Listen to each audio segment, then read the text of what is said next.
By the time I put my hand on the door of that restaurant, my own daughter had already told a room full of strangers that I was dead.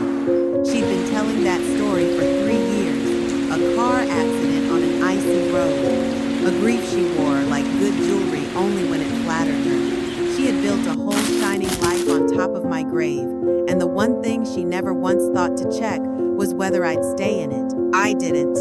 And the lie about my dying wasn't even the cruelest thing she'd done to me. Not by half. So let me tell you what a quiet woman does when the child she raised decides the truth of her is too plain, too poor, too small to keep, and who drove 4 hours through a cold March rain to knock on my door when not one soul from my own blood would pick up the phone. Welcome to Where Grace Remains, where quiet women tell the stories the world stopped listening to. Before I go on, tell me in the comments where you're watching from and what the sky looks like where you are right now. I read every last one, and if you've ever loved somebody who decided, somewhere along the way, that you were something to be hidden, stay with me. You are going to want to hear how this one ends. So let me take you back to the beginning. My name is Ruth. I'm 67 years old, and I've spent most of those years in a little town folded into the hills of East Tennessee, a town called Millbrook, where the fog sits in the valley until nearly 10 in the morning, and everybody at the church knows whose casserole is whose. My husband was named Hank. He drove a delivery route for 31 years and never once complained about the cold. I did alterations out of the front room of our house. Wedding gowns, mostly. Prom dresses in the spring. Hems and zippers and the occasional christening gown that had to be let out because the baby came bigger than anybody planned. My hands were always full of pins. I could take in a bodice by eye and never miss. We had one child. A daughter. Her name was Deborah, but from the time she could talk, we called her Debbie. And if you'd asked me back then what I was proudest of in this whole world, I wouldn't have said the house or the marriage or the little bit of money we managed to save. I'd have said her every single time. I want you to understand something before I tell you the rest. She was not born cruel. That's the part people always want. Isn't it a villain who came out of the womb wrong? It wasn't like that. She was a bright, watchful little girl who read 3 grade levels ahead and hated to be laughed at. She'd cry if the other children got their spelling words right, and she missed one. Even at 7, she wanted to be more than she was. I thought that was ambition. I fed it. God help me, I fed it. We didn't have much, but she never went without the things that mattered. When she made the Honor Society, I stayed up until 2 in the morning, altering a dress I'd bought secondhand so it would look like it came from somewhere fine. When she got into a good university, 4 states away, the first in our family to go past a 2-year degree, Hank picked up extra routes, and I took in every gown 3 counties would send me, and we put her through. All 4 years. She walked across that stage without $1 of debt to her name, and I sat in the 3rd row in a blue dress I'd made myself, and I cried so hard the woman next to me handed me a tissue and said, "That's a happy mama right there." It was. I was. Love, in our house, was never something we announced. It was something we did quietly, daily, without ever keeping score. I didn't know then that I was raising a girl who would grow up to keep score of everything and find us short. The changing came slow, the way the worst things do. After college, she moved to Atlanta and got into the world of high-end design, decorating homes for people whose front doors cost more than our whole house. The calls got shorter first. Then they got fewer. Then they came only when she needed something, and even then, there was a new tightness in her voice, like talking to me cost her something she'd rather spend elsewhere. She stopped coming home. 3 Christmases in a row, she had a reason. I told myself she was busy. Building a life. That's what you want for them. Isn't it for them to fly so far you can't see them anymore? Then, one afternoon, my neighbor Carol, who's on the computer more than I'll ever be, sat me down at her kitchen table and turned the screen toward me, gentle as you turn a child's face to give bad news. There was my Debbie, except she wasn't Debbie anymore.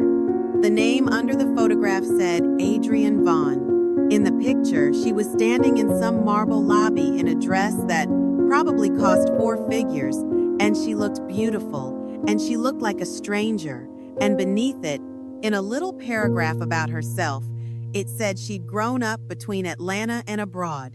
Between Atlanta and abroad. Not one word about Tennessee. Not one word about the fog in the valley, or the front room full of pins, or the 2 people who'd emptied their pockets to put her in that marble lobby in the first place. I didn't cry in front of Carol. I waited till I got home. When you're young, betrayal makes you scream. When you're older, it makes you quiet. The next spring, Hank's heart gave out in the garden between one row of tomatoes and the next. He was gone before the ambulance made it up the hill. I called Adrienne's number 4 times the day he died. It went to a recording every time, a cool, professional voice that wasn't even hers anymore, reading off a message that thanked me for reaching Adrienne Vaughn and promised she'd return my call at her earliest convenience. She did not come to the funeral. She did not send flowers. 3 weeks later, I got a text, and I have it memorized the way you memorize a scar. So sorry to hear about Dad. Things are impossible right now. I know you understand. I know you understand. I buried my husband alone with the ladies from the church holding my elbows, and my only child sent me 11 words and a period. Tell me something, since it's just us here.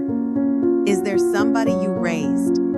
Somebody you'd have given your last breath for who decided one day that you were something to be hidden? Who made you feel like an inconvenience in a life you built? If that's you, you don't have to write it all out. Just leave one word down below. I know. I'll be reading. Because I promise you, you are not the only one this happened to. After Hank passed, I did the only thing I knew how to do with love that had nowhere to go. I kept sewing it into things. Every year on her birthday, I made her something. A quilt. One year took me most of a winter. Every square cut from a shirt or a dress with a memory in it. I mailed it to the last address I had for her. It came back 6 weeks later, the box crushed at one corner, a red stamp across the front, returned to sender. She hadn't even opened it. I put it on the foot of my bed, and I sleep under it still. Other years it was smaller. A card. A letter. Photographs from when she was little, in case she'd want them someday. All of them came back the same. Returned to sender in that red ink, in her own hand on the label sometimes, which was almost worse knowing her fingers had touched the box, and all they did was write my address and push it back out the door. I kept every one of them, unopened, just like she sent them. I put them in a hat box in the closet, and I didn't throw a single one away, and I couldn't have told you why. Call it a mother's foolishness, but I want you to hold on to that box, because it matters later. There was one thing my daughter had gotten wrong about me, one thing she never thought to check, and it was sitting in a closet in Tennessee the whole time she was rewriting the story of where she came from. That was my life. A returned box on the bed, a hat box in the closet, a phone that didn't ring. 3 years of it. I had made my peace with being erased. I truly had. And then it was a Thursday. A little after 4 in the afternoon, gray and wet, and somebody knocked on my door. I wasn't expecting anyone. Through the window, I saw a young man on my porch I'd never laid eyes on. 30, maybe, dark hair, a good coat soaked through at the shoulders like he'd stood out there a minute working up his nerve. I opened the door on the chain, the way a woman living alone learns to. "Ma'am," he said, "I'm sorry to bother you. My name is David Reyes." He swallowed. I believe I'm engaged to your daughter. I want to tell you I understood right away. I didn't. My first clear thought was that this was a mistake because my daughter, as far as this young man could possibly know, did not have a mother. My mother passed. That's what her whole world believed. I took the chain off the door. I don't know why. Something in his face. He looked like a man who'd found out the ground he was standing on wasn't real. I sat him down at my kitchen table and I made coffee because my hands needed something to do. And the whole story came out of him slow and careful, the way you set down something you're afraid of breaking. David was from a big family up in Nashville. His mother's kitchen, he told me, always smelled of warm corn and cumin, and there were never fewer than 9 people at Sunday dinner. In his family, he said, you did not marry someone until both families had sat at one table and broken bread and looked each other in the eye. It wasn't suspicion, it was love. It was how they knew a thing was real.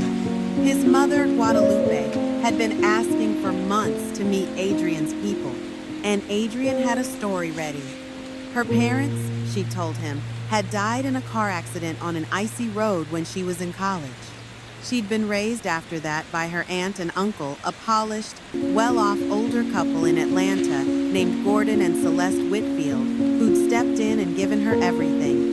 She spoke of the Whitfields with a practiced, faraway tenderness. She'd even arranged for David's family to finally meet them at a dinner, in 11 days, to welcome her side before the wedding. But something never sat right, David said, turning his coffee cup around and around without drinking it. Little things. She'd talk about her Aunt Celeste raising her, but she'd flinch when I asked what her mother had been like.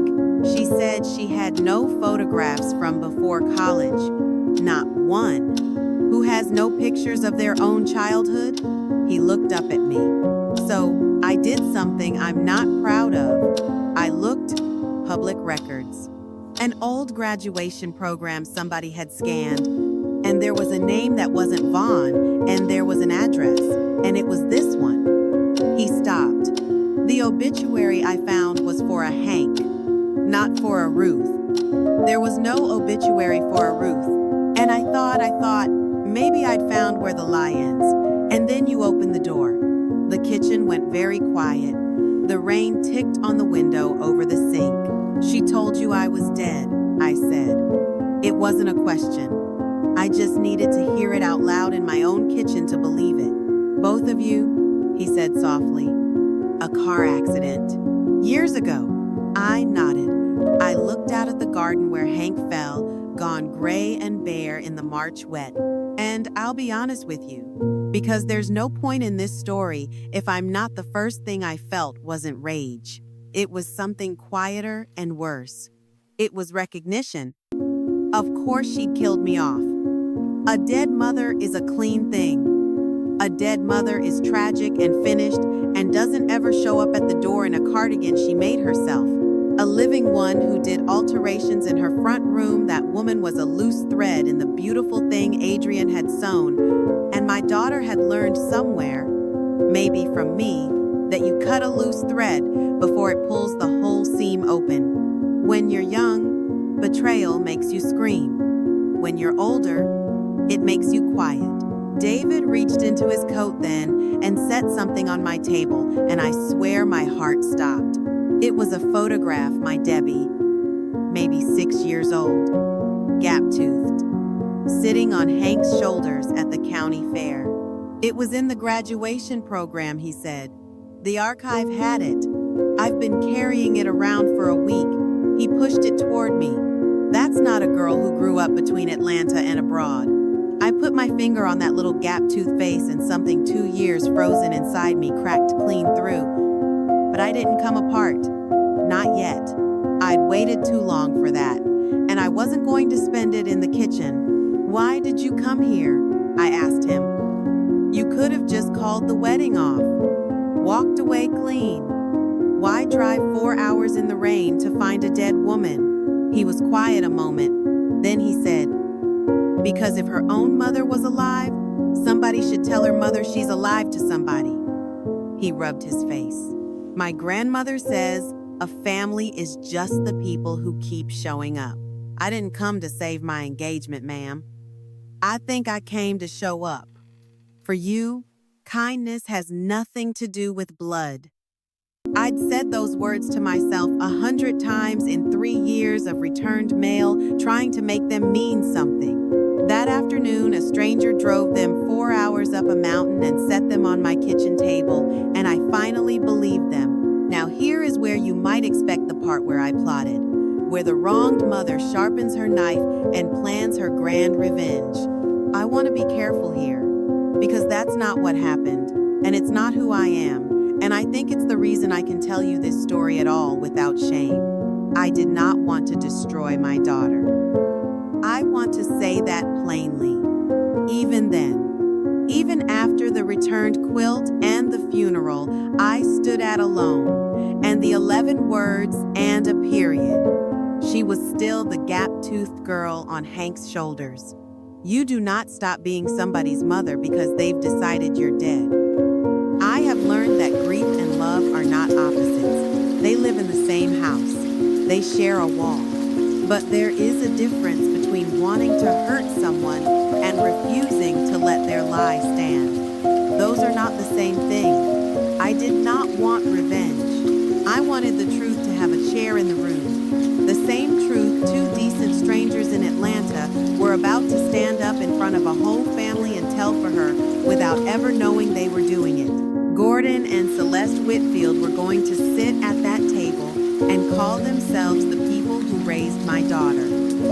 And somewhere in Nashville, Guadalupe Reyes was setting out her good dishes to welcome a woman who did not exist. Somebody had to be there who did. So when David asked, in a voice gone rough, whether I would come to that dinner not to make a scene, he said, just to be in the room, I sat with it a long while. And here is where I have to be honest with you, because I've turned this next part over more nights than I can count, and I still don't know for certain that I landed on the right side of it. David gave me a choice, whether he meant to or not. I could call my daughter beforehand, warn her, give her the chance to cancel that dinner, to come clean quietly on her own, to be spared standing exposed in front of the man she loved and the family that already thought she was theirs. That would have been the gentle thing, the soft, motherly thing, maybe. Or I could say nothing at all, walk into that room while the lie was still warm in her mouth and let it finish telling itself in front of everyone. I chose the second one. And I want you to sit in that with me for a second, because I have gone back and forth on it ever since. I've had people I love tell me it was the only honest move left to me, that after 3 years of returned mail, I owed her no warning at all. And I've had one person I trust tell me flat out that I ambushed my own child. That whatever she'd done, letting her be humiliated in a room full of strangers was its own kind of cruelty, dressed up in a green dress and called dignity. I don't fully know which of them is right. Some nights I'm sure. Other nights I hear that door close in Nashville and I'm not sure of anything. So tell me honestly, and I mean argue it out with each other down there in the comments. I'll be reading every side of it. If your own child had buried you alive to strangers, would you have called first to spare her the shame? Or would you have let the truth walk into the room on its own 2 feet? There is no easy answer to that. I've made my peace with not having a clean one. What I told myself at the time was only this. A half-told lie is something a person can still argue their way out of. A lie told all the way to the end, out loud, in front of everyone that one tells on itself, and nobody has to raise a voice at all. I didn't want to accuse her. I didn't want to shout a single word. I only wanted to be alive in the room and let the fact of my being alive be the whole of what I said. I asked David for just one thing beyond that I not be marched in like a weapon, timed for some big reveal. I would walk in as what I was, on my own feet, her mother. Nothing more and nothing less. I altered my own dress for it. Of course I did. A deep green I'd been saving, taken in at the waist, him pressed twice. I packed the photograph David gave me, and I packed one thing out of the hat box, one card, still sealed, the last birthday card I'd ever mailed her, the one that came back with return to sender in her own handwriting. I don't fully know why I brought it. I think I wanted one honest object in a room that was about to be full of lies. The dinner was in Nashville, at a warm, low-lit place that felt like somebody's home instead of a stage. That mattered to me later. It was the kind of room Hank would have liked. David's mother had been there since the afternoon, and I know that because I got there early and watched through the glass as she moved from chair to chair, straightening each napkin like the tilt of it might tell a guest whether she meant the welcome. She didn't know me from anyone, but I loved her a little already.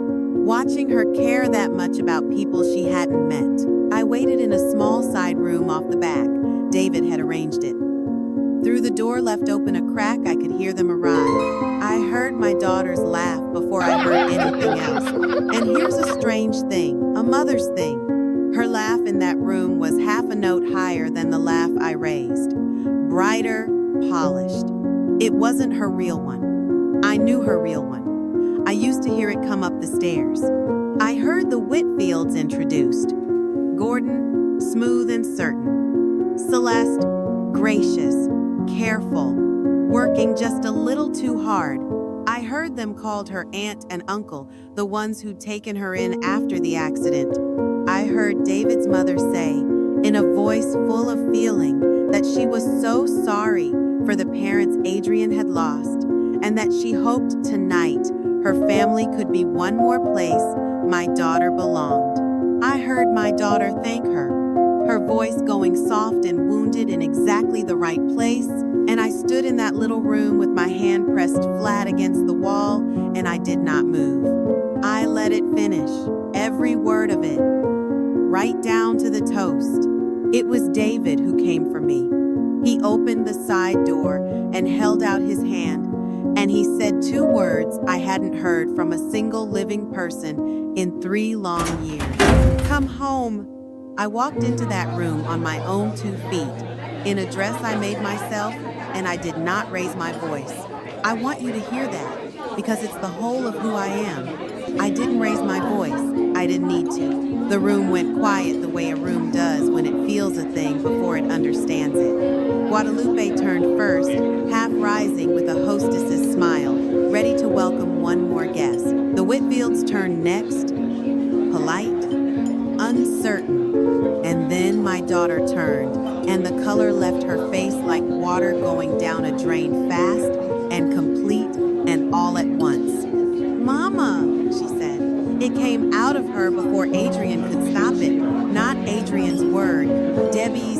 The word came from before the marble lobby, before the accident that never happened, before she buried me alive. Mama, she hadn't called me that since she was a girl on her father's shoulders. I stood at the end of the table where everyone could see me. Gordon Whitfield had gone very still. Celeste's hand had come up to her collar. My name is Ruth, I said to the room gently.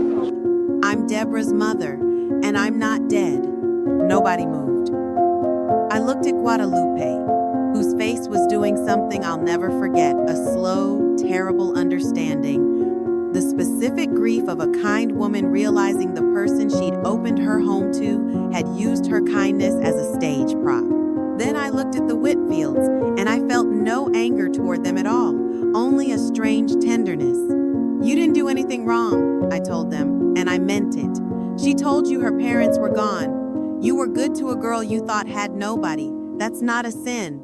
That's a kindness she stole from you and spent on a lie. Celeste's eyes filled. Gordon folded his napkin and set it down, the way a decent man does when he understands he's leaving. And then I looked at my daughter. Only at her. Your father worked a delivery route for 31 years, so you'd never know a cold you couldn't come home from, I said. I sewed other people's wedding gowns to put you through school, and I sat in the 3rd row in a blue dress I made myself, and I cried because I had never in my life been so proud of anybody. When he died in his own garden, I called you 4 times. You sent me 11 words. My voice never rose. It didn't have to. I have carried a box for 3 years, Deborah.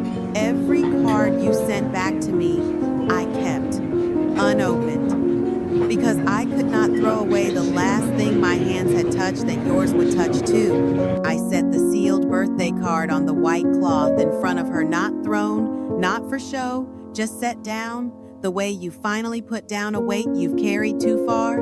That's the only thing I brought tonight. And I'm taking it home with me, because it was always mine anyway. It was never a gift you'd let yourself receive. She was crying now, and they were real tears, Debbie's tears, and here is the thing I need you to understand about that moment, because the whole town of the internet would probably have wanted me to twist the knife. I looked at my daughter crying at that table, exposed in front of the shining people she'd sold her own history to impress, and I did not feel triumph. I felt the oldest thing I know how to feel. I felt like her mother. Shame and humility are not the same thing. One of them hides you, the other one sets you free. My daughter spent 10 years thinking that if she could just hide where she came from, she'd finally be somebody. And all she managed to hide from was herself. I didn't say that to hurt her. I said it because it was true, and because after 3 years of returned mail, I had earned the right to say one true thing to her face. I'm not here to ruin you, I told her, quiet, just for her now. Though the room was so still, they all heard it anyway. I raised you better than what you did to me, and one day, I hope you'll remember that you knew better, because you learned it in my house. But I won't stand in that church next to a lie. And I won't pretend a woman who buried me is a stranger I've never met. You're my daughter. You'll always be my daughter. That's the mercy and the whole trouble of it. Forgiveness and trust are not the same thing. I could forgive her, I already had, honestly, somewhere on the drive up. But forgiving her and handing her back the run of my heart were 2 different acts, and I'd learned the hard way to tell them apart. I forgave my daughter that night. I did not go home, her fool. That's when Guadalupe Reyes crossed the room. She didn't shake my hand. She put both arms around me, this woman I'd known for 90 seconds, and she held on like she'd been waiting to. You'll sit, she said into my ear, fierce and low. You drove all this way. In my house, in any room I set a table in, nobody who loved a child that much goes home without supper. You sit down and you eat. And I did. That's the part I most want you to have, because I know some of you have stood where I stood, invisible in a room full of people, and I know how badly you needed somebody to pull out a chair. They pulled out a chair. They put a plate in front of me, warm corn and something rich and spiced and made with somebody's whole heart, and David's grandmother, who must have been 90, patted the seat beside her and told me my daughter had my eyes, and wasn't that a shame she'd forgotten what they were for? I ate at that table until nearly midnight. Somewhere in there, the Whitfields left quietly, and Celeste stopped by my chair on the way out and squeezed my shoulder and said, she was lucky. She just didn't know the shape of her luck. My daughter had already gone by then. She left the way the truth leaves a body, no scene, no slammed door, just gone, and a chair pushed back, and the sealed card still sitting on the cloth where I'd set it. I picked it up on my way out. It's back in the hat box now, where it belongs. Here is the part the returned boxes never let me imagine.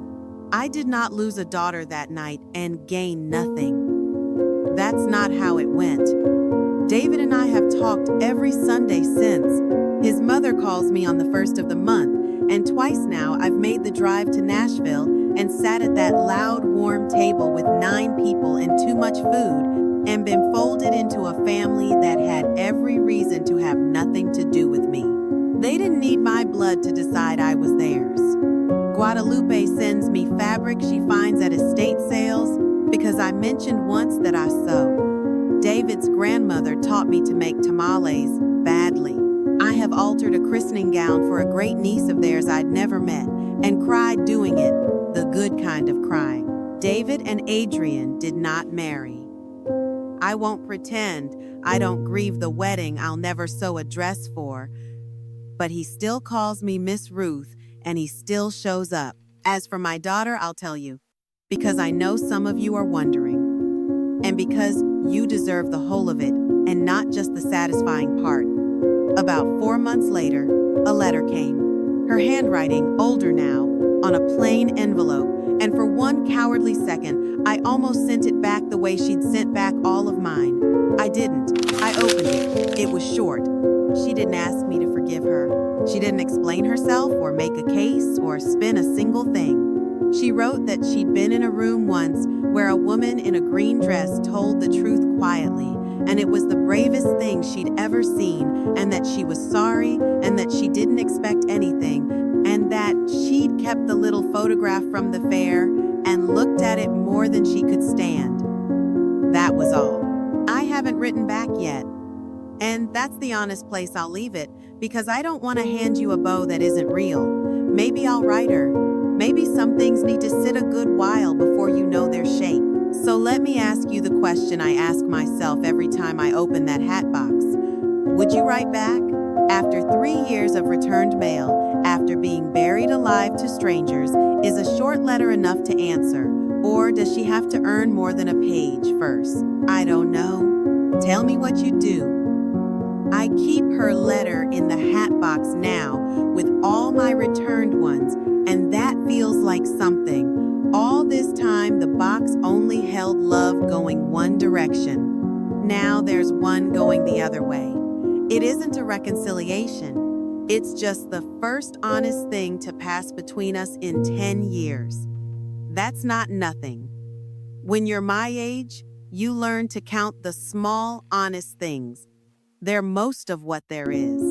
I didn't win anything in that restaurant. There was nothing to win. But for the first time in 3 long years, I walked into a room full of people and I was not invisible. Somebody said my name.